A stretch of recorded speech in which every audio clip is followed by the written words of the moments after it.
बॉलीवुड ने देखा कि तेलुगु और दूसरी फिल्म इंडस्ट्री जो है वो उनको पीछे छोड़ रही हैं, तो उन्होंने एक बहुत ही जीनियस प्लान बनाया कि साउथ के फेमस एक्टर्स को हम अपने मूवीज में डालेंगे और उनका करियर बर्बाद कर देंगे। नाम से डोनाल्ड ट्रंप और हरकत से डोनाल्ड डक नजर आया तो मैंने कहा वो डोनाल्ड डक ही है। लड़ रहे हैं जैसे भैया गली में लड़ाई हो गई हो जेब काटने के बाद किसी की। ये सच में मूवी रामायण पे बेस्ड है, रामायण का स्पूफ है। आ रहा हूं मैं। ये देखो रावण, ये देखो रावण, और ये देखो ये रावण नहीं है, ये है हौस खास का heart throb party animal DJ rap ई। तो आज हम इस इंटरेस्टिंग फिनोमेनन को देखने वाले हैं जहां पर साउथ के स्टार्स बॉलीवुड में काम करने के लिए आते हैं और कैसे बॉलीवुड उनकी रेपुटेशन खराब कर देता है, स्पेशली एक ऐसे समय पे जबकि इन स्टार्स को बॉलीवुड में आके पूरे इंडिया में फेमस होने की जरूरत नहीं है, क्योंकि उनकी खुद की मूवी इंडस्ट्रीज अब इंडिया में बॉलीवुड से ज्यादा फेमस है।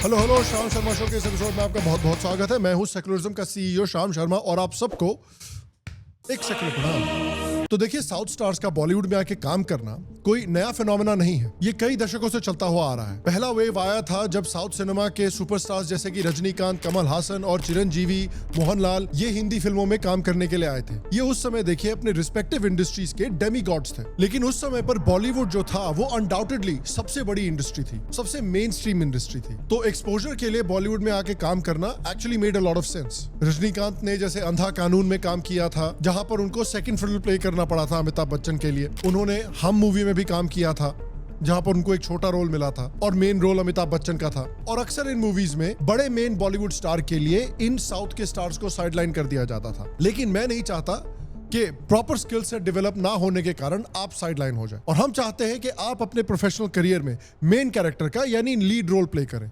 इसलिए मैं आपको इनवाइट कर रहा हूं आज एक एक्सक्लूसिव 2 दिन के लाइव एआई ट्रेनिंग प्रोग्राम के लिए, जो हो रहा है इस weekend Saturday and Sunday 10 AM to 7 PM Indian standard time. Normal price इसका यूजुअली 10,000 रुपए होता है, लेकिन आप इसको अटेंड कर सकते हैं बिल्कुल फ्री थैंक्स टू आउटस्किल, दुनिया का पहला एआई फोकस्ड एजुकेशन प्लेटफॉर्म जो बैक्ड है टॉप एआई फाउंडर्स और इन्वेस्टर्स से। ये प्रोग्राम होगा 16 घंटे का लाइव इंटरैक्टिव ट्रेनिंग, जिसमें आप सीखेंगे अपना personal AI tool kit banana with 10+ tools जो ऑलरेडी इंडस्ट्रीज को चैलेंज कर रहे हैं, प्रॉम्प्ट इंजीनियरिंग मास्टर करना ताकि एआई को प्रिसाइसली करेक्टली यूज कर सके अपने पर्पसेस के लिए, रेपिटेटिव टास्क्स ऑटोमेट करना और डेटा एनालाइज करना बिना किसी कोडिंग के, प्रोफेशनल प्रेजेंटेशंस, इमेजेस और वीडियोस क्रिएट करना सिर्फ मिनट्स में, एआई एजेंट्स और टूल्स डेवलप करना जो आपको कंपेटिटिव एज देंगे। ऑलरेडी देखिए 1,00,000+ प्रोफेशनल्स 40 देशों से ज्यादा इसको अटेंड कर चुके हैं, क्योंकि उन्हें एक सिंपल ट्रूथ समझ में आ गया है कि भाई एआई के जमाने में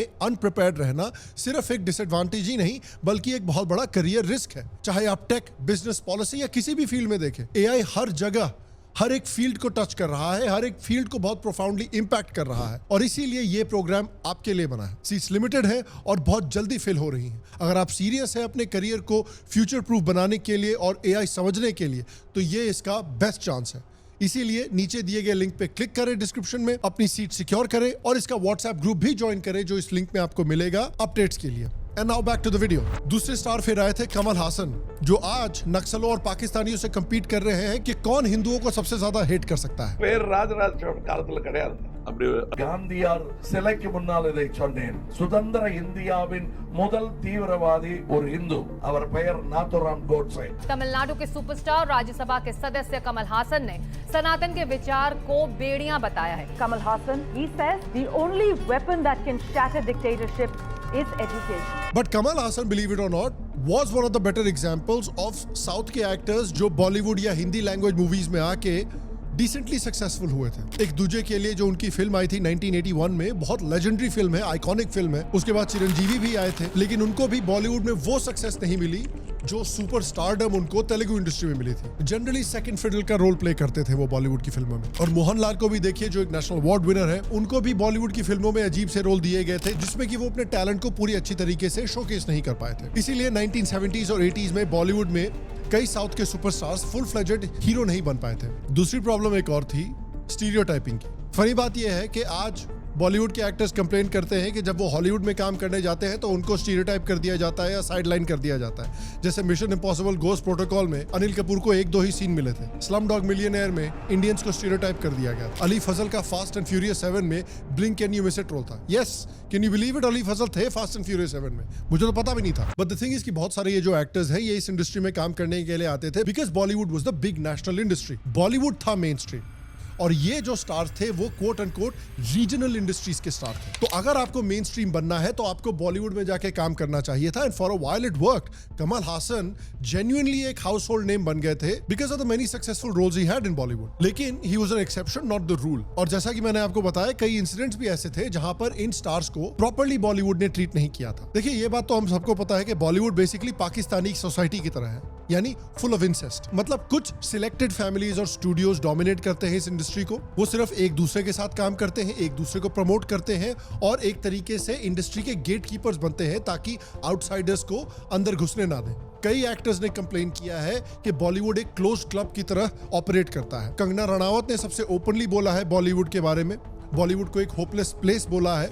उनका कहना है कि इंडस्ट्री के gate keepers deliberately talented outsiders का करियर बर्बाद करते हैं, उनको बॉयकॉट करके, उनको डिफेम करके और सिर्फ अपने सर्कल के लोगों को सपोर्ट करके। और ये सिर्फ कंगना ने ही नहीं कहा है, अरशद वारसी जो कि इतने सक्सेसफुल एक्टर हैं उन्होंने भी ओपनली इंटरव्यूज में एक्सेप्ट किया है कि एक सर्टेन सेगमेंट ऑफ एक्टर्स जो इंडस्ट्री कनेक्शंस वाले हैं उन्हें बार बार मौके मिलते हैं चाहे उनकी मूवीज कितनी भी फ्लॉप हों, लेकिन आउटसाइडर्स को एक फ्लॉप के बाद दोबारा फिर से ग्राउंड जीरो से स्ट्रगल करना पड़ता है। हुमा कुरैशी जो कि कई मूवीज में आ चुकी हैं, उन्होंने भी रिसेंट इंटरव्यूज में कैंडिडली बोला है कि बॉलीवुड में एक कलेक्टिव गेट कीपिंग होती है, स्पेशली आउटसाइडर्स और वुमेन के लिए। वो कहती हैं कि कुछ स्टोरीज और लोग सिस्टमैटिकली एक्सक्लूड कर दिए जाते हैं और सक्सेस के बाद भी कुछ जगह उनके लिए इनएक्सेसिबल होती है। और ये भी माना जाता है कि सुशांत सिंह राजपूत के साथ भी इंडस्ट्री ने इसी तरह का गेट कीपिंग वाला बिहेवियर किया था और बुलिंग वाला बिहेवियर किया था। और इस वजह से हमको इस तरह की फिल्में और इस तरह के आर्टिस्ट मिलते हैं। मॉम टीचर और डैड डॉक्टर, अकल वाले जीन्स तुम्हें नहीं आए क्या? Well, let's be honest, है तो वही आती है, लेकिन उन बाकी के स्टार किड्स ने भी कुछ खास झंडे नहीं गाड़े हैं। ये वाह क्या डांस कर रही है, ये क्या डांस कर रही है। लिसन, जैसा भी कर रही है जुनैद खान से तो बेटर ही कर रही है। क्या कर रहे हो जुनैद, ऐसे नहीं कर रहा। तुम ये पोस्ट देखो, dreamt of becoming an actor at the age of 5, realized passion after COVID. Did you know Veer Pahariya was an assistant director for Bhediya and even served as Varun Dhawan's body double. From here to here, Veer came a long way to be a star. वो star कैसे बन गया? एक movie के release के बाद ही। अरे हम ऑडियंस से भी तो पूछो ना भाई। 25 रुपए घंटा दिहाड़ी, आवन जावन का किराया, साथ में एक केला, एक समोसा और एक कटिंग चाय। इसके अलावा भाई तेरे को एक फूटी अठन्नी नहीं मिलनी चाहिए। जिस हिसाब से तूने इस फिल्म में काम किया है, मुगलों की हारी हुई जंग। हार गया माँ। बॉलीवुड को खानदानी बिजनेस बना डाला है। मेरे को सब वर्स्ट एक्ट्रेस बोलते रहते हैं। नहीं सारा डोंट वरी, ऐसे रो मत, अब फिर से भी गंदी एक्टिंग करने वाले आ गए हैं। एक ही महीने में 2 इतनी अलग फिल्में कर रही हूँ मैं। हाँ, एक महीने में 2 फिल्में और दोनों फिल्में इतनी हार्ट वार्मिंग, आईज नमिंग और टेस्टिकल टचिंग कि उसको देख के सुहाना खान भागी भागी एसआरके के पास जाए और कहे पापा देखो मेरे से भी नालायक कोई है। और आउटसाइडर्स के साथ कैसा ट्रीटमेंट होता है ये भी हमने देखा है।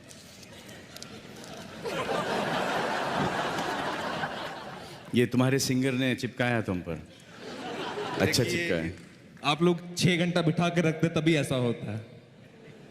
वाह यार, थैंक यू। सभी दे ही रहे हैं जी। चलो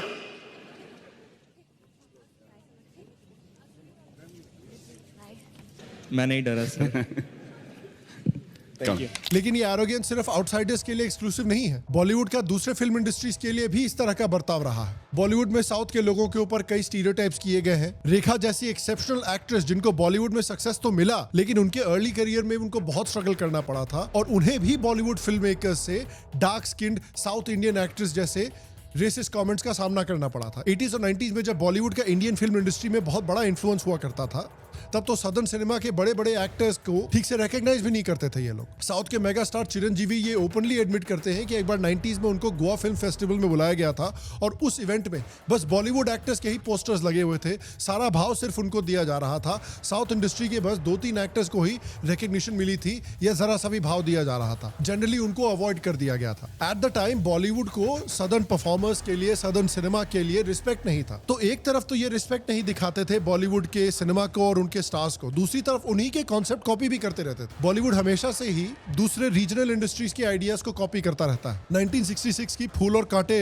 मूवी जो है वो तमिल फिल्म ओली विलक्कू की कॉपी थी। 1971 की हाथी मेरे साथी तमिल फिल्म नल्ला नेरम का रीमेक था। 1981 की अवार्ड विनिंग फिल्म एक दूजे के लिए तेलुगु मूवी मारो चरित्र की कॉपी थी।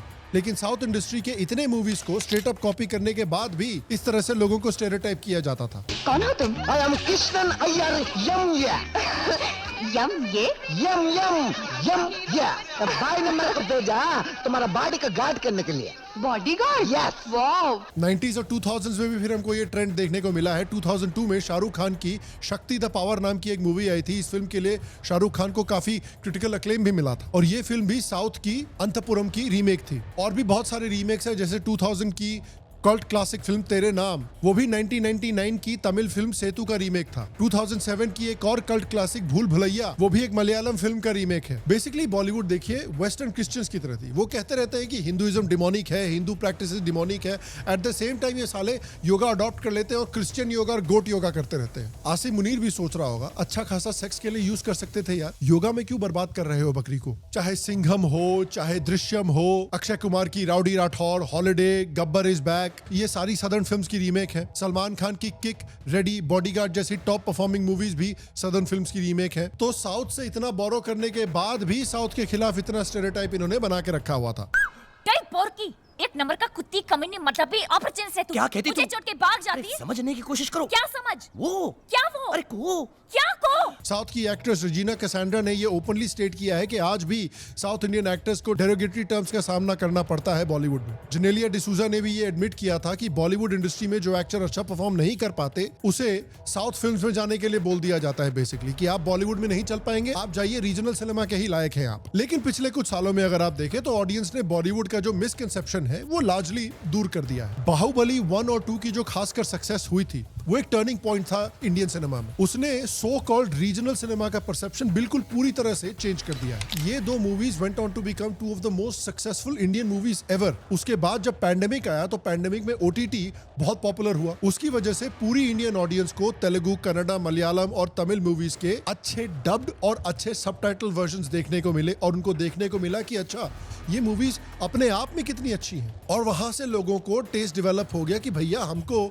रीमेड वर्जन देखने की जरूरत नहीं है, हम ओरिजिनल वर्जन खुद एंजॉय कर सकते हैं। और मास्टर साउथ इंडियन मूवीज की ओरिजिनलिटी और यूनिक स्टोरी टेलिंग की तरफ शिफ्ट होने लगे। लोगों को समझ आया कि असली क्रिएटिविटी, नई सोच और proper risk taking in so called regional movie industries में हो रही है। वहीं पर बॉलीवुड क्या कर रहा है? Bollywood is busy making the 1200th romantic comedy movie set in south Bombay, जिसमें कि करण जौहर के मौसी के लड़के के फूफा जी के चचेरी बहन स्टार कर रही है। ऊपर से जनता भी अवेयर हो गई कि अच्छा बॉलीवुड तो यहाँ से मूवियां उठा के बस चेप रहा है। और पोस्ट पैंडेमिक जो सबसे बड़ी डेवलपमेंट हुई जिसने बॉलीवुड को सबसे बड़ा झटका दिया, क्योंकि देखिए एक चीज आपको समझना पड़ेगा कि इंडियन मूवी इंडस्ट्री जो है ये आईपी पे उतनी नहीं चलती है जिस तरह से अगर आप हॉलीवुड को देखें। हॉलीवुड में अभी इंटेलेक्चुअल प्रॉपर्टी डोमिनेट करती है, यानी लोग फिल्म स्टार्स को देखने के लिए नहीं जाते हैं, लोग जाते हैं इंटेलेक्चुअल प्रॉपर्टी को देखने के लिए। जैसे कि आप क्रिस हेम्सवर्थ को देखने के लिए नहीं जा रहे, आप क्रिस एवंस को देखने के लिए नहीं जा रहे, आप कैप्टन अमेरिका को देखने के लिए जा रहे हैं, आप थॉर को देखने के लिए जा रहे हैं, आप मार्वल मूवीज को देखने के लिए जा रहे हैं, आप स्कारलेट जोहानसन को देखने के लिए नहीं जा रहे।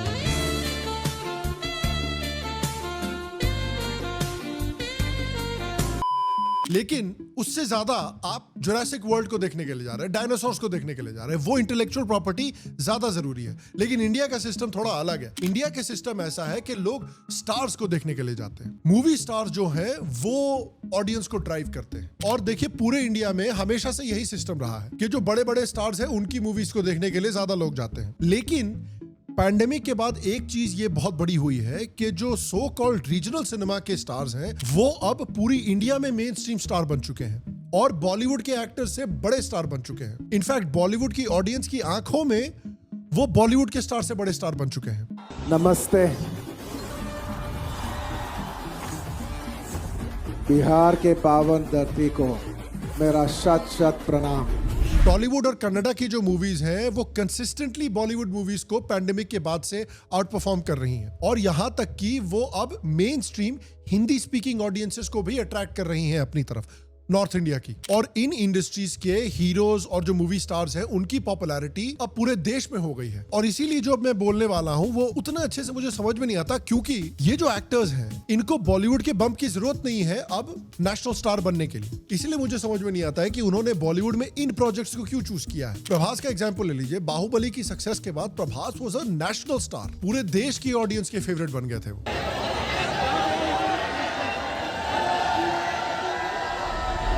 उसके बाद उन्होंने बॉलीवुड में एक प्रोजेक्ट करने का सोचा, और वो क्या प्रोजेक्ट था हम जानते ही हैं।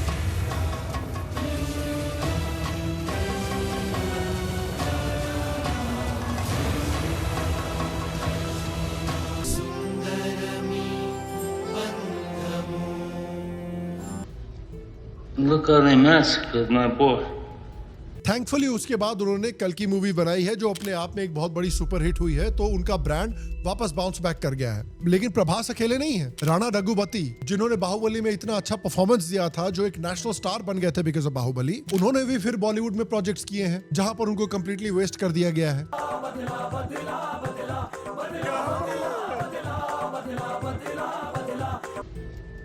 Look at the mask with my boy.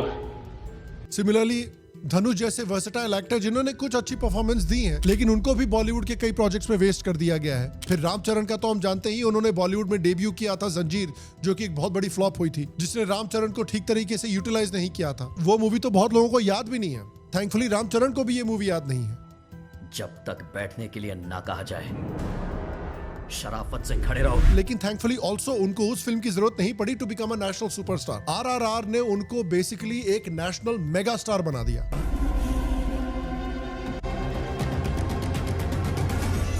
तो टॉलीवुड ने उनको सुपरस्टार बनाया, बॉलीवुड ने नहीं। सिमिलर स्टोरी एनटीआर जूनियर के साथ भी है। वो तो टॉलीवुड में तो मेगा स्टार थे ही, लेकिन आरआरआर के बाद वो एक क्रिटिकली एक्लेम्ड पूरे नेशन में, पूरे देश में सुपरस्टार बन गए।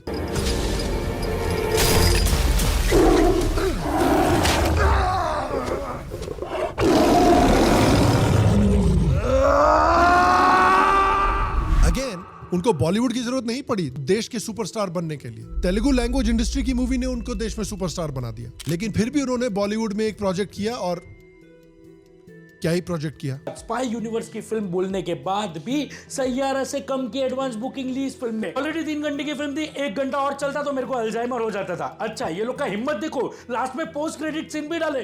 नेगेटिव्स में वही पुराना स्पाई यूनिवर्स का फिक्स फॉर्मूला जो अब काफी प्रेडिक्टेबल हो चुका है। दूसरा, कियारा को वेस्ट कर दिया। सुल्तान आंड भारी खड़े हो जाते हैं 15 मिनट में लड़ने के लिए। हॉस्पिटल को कहते हैं मैं जा रहा हूँ लड़ने के, और छाती पे घूसे खा रहा है। एक शॉट में ऋतिक रोशन को दोनों बाइसेप पे गोली लगती है, और वो 15 मिनट में भूल जाता है कि उसको दोनों बाइसेप पे गोली लगी हुई। Look at the mask with my boy. Basically Bollywood में साउथ इंडस्ट्री के फेमस एक्टर्स आ तो रहे हैं काम करने के लिए, लेकिन उनको अच्छे प्रोजेक्ट्स नहीं मिल रहे हैं। बेसिकली बॉलीवुड सदर्न एक्टर्स की रेपुटेशन के साथ वही कर रहा है जो पाकिस्तान ने चाइना के billions of dollars of investment के साथ किया है। वो तो मैं खा गया। खा गए? हाँ, वो मैं मस्त तेल में फ्राई करके वो मैं खा गया। और जो ट्रंप इस समय अमेरिका की रेपुटेशन के साथ कर रहा है, गड्ढे में डाल दिया यार। तो जैसा कि मैंने कहा, इन लोगों को बॉलीवुड की जरूरत नहीं है सुपरस्टार बनने के लिए।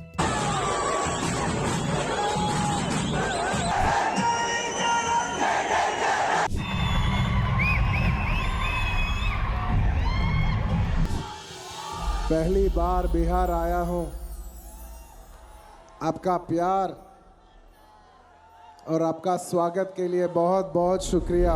साउथ में ही नहीं, अब इन लोगों की पूरे देश में मास फॉलोइंग है, लेकिन बॉलीवुड में आते ही इनको जोक बना दिया जाता है। अब वो बॉलीवुड में काम करने के लिए काफी सिलेक्टिव हो रहे हैं। रामचरण ने बॉलीवुड में काम करने से विड्रॉ कर लिया है। महेश बाबू जैसे एक्टर्स भी कह रहे हैं कि बॉलीवुड में काम करना is a waste of time. हो सकता है एनटीआर जूनियर भी फ्यूचर में सोचे कि यार क्या वॉर 2 करके मैंने बर्बादी कर दी है, छोड़ो मैं अपनी इंडस्ट्री में मूवी बनाऊंगा। ऐसे ही पूरी दुनिया देखने के लिए आ जाती है मेरी movies. And honestly I think this is unfortunate कि सदर्न फिल्म के एक्टर्स और सुपरस्टार्स जो हैं वो बॉलीवुड में और आके मूवीज नहीं बना रहे। क्योंकि मैं ये नहीं कह रहा कि इन लोगों को बॉलीवुड में आके काम नहीं करना चाहिए। मुझे एक्चुअली बहुत अच्छा लगता है जब अलग अलग मूवी इंडस्ट्रीज के एक्टर्स और आर्टिस्ट एक दूसरे के साथ काम करते हैं। साउथ के एक्टर्स को बॉलीवुड एक्टर्स के साथ स्क्रीन शेयर करते देखना जेन्युइनली कूल लगता है। और सिर्फ कूल ही नहीं लगता, बल्कि आई थिंक ये एक बहुत अच्छा मैसेज भी देता है नेशनल इंटीग्रेशन का। आप सोचिए कि एक हिंदी नेटिव स्पीकर एक तेलुगु या कन्नड़ा या तमिल नेटिव स्पीकर के साथ सेम मूवी में काम करे तो देश को कितना अच्छा सिग्नल मिलता है। और ये उस वक्त हो रहा है जब कुछ पॉलिटिशियंस लोगों को लैंग्वेज के बेसिस पर डिवाइड करने की कोशिश कर रहे हैं। इसलिए मैं एक्चुअली और ज्यादा ऐसे कोलैबोरेशंस देखना चाहता हूं और चाहूंगा कि और आर्टिस्ट और एक्टर्स दूसरी इंडस्ट्री से आके बॉलीवुड में काम करें। लेकिन बस एक मेरी छोटी सी रिक्वेस्ट है, प्लीज अच्छे प्रोजेक्ट्स चूज करिए। आप लोग तेलुगु और कन्नड़ा इंडस्ट्रीज में तो अच्छे प्रोजेक्ट्स चुनते ही हैं, वही ड्यू डिलिजेंस प्लीज बॉलीवुड में भी लगाइए, क्योंकि आपके पास इतनी स्टार पावर है कि आप चाहें तो स्टूडियोज को फोर्स कर सकते हैं कि आप एम्बिशियस और इंटरेस्टिंग प्रोजेक्ट्स को ग्रीन लाइट करें, जो वो ऑर्डिनरीली ना करते। नॉर्मली तो बॉलीवुड स्टूडियोज सेफ होते हैं और रिस्क अवर्स होते हैं। उनको 500 रोम कॉम्स बनानी है साउथ दिल्ली में बेस्ड, जो सेम स्टोरी बार बार रिपीट करनी होती है, जिसमें कि शाहरुख खान के पूरे परिवार को कास्ट कर दिया जाता है। एक मूवी में उनके अकाउंटेंट लॉन्च हो रहे हैं, एक मूवी में उनके जिम ट्रेनर लॉन्च हो रहे हैं और एक मूवी में उनके ear nose and throat doctor launch हो रहे हैं। लेकिन आप लोगों के पास वो पावर है, वो स्टारडम है, वो इन्फ्लुएंस है कि बॉलीवुड को आप पुश करें कि हंग्री, क्रिएटिव, यूनिक विजन वाले डायरेक्टर्स को हायर करें जो बड़े स्विंग्स ले सकें, ताकि हमें कुछ नया मिले। चाहे वो मूवी सुपरहिट ना ही हो, एटलीस्ट हमें कुछ फ्रेश देखने को तो मिलेगा। एटलीस्ट हमें वॉर 2 तो देखने को नहीं मिलेगी ना। बट मैं आपसे पूछना चाहता हूं कि क्या आपको लगता है कि साउथ के सुपरस्टार्स को बॉलीवुड आके उनकी रेपुटेशन खराब कर रहा है, उनको वेस्ट कर रहा है? क्या आपको लगता है कि उनको बॉलीवुड में काम करना रोक देना चाहिए? मुझे तो देखिए नहीं लगता। मुझे ये लगता है कि उनको यहाँ पर आना चाहिए, लेकिन अपना इन्फ्लुएंस इस्तेमाल करना चाहिए इंटरेस्टिंग स्टोरीज और इंटरेस्टिंग कॉन्सेप्ट्स एक्सप्लोर करने के लिए। आपको क्या लगता है नीचे कमेंट सेक्शन में मुझे जरूर बताएं। अगेन गाइस, आज का वीडियो अगर आपको पसंद आया और आप बॉलीवुड के बारे में हमारे दूसरे वीडियोस देखना चाहते हैं तो हमारे प्लेलिस्ट नीचे डिस्क्रिप्शन में क्लिक करके आप देख सकते हैं। बाकी आपसे अगले वीडियो में मुलाकात होगी, तब तक के लिए स्वस्थ रहें, सुखी रहें, फिर मिलेंगे। और आप सबको एक सेकंड प्रणाम।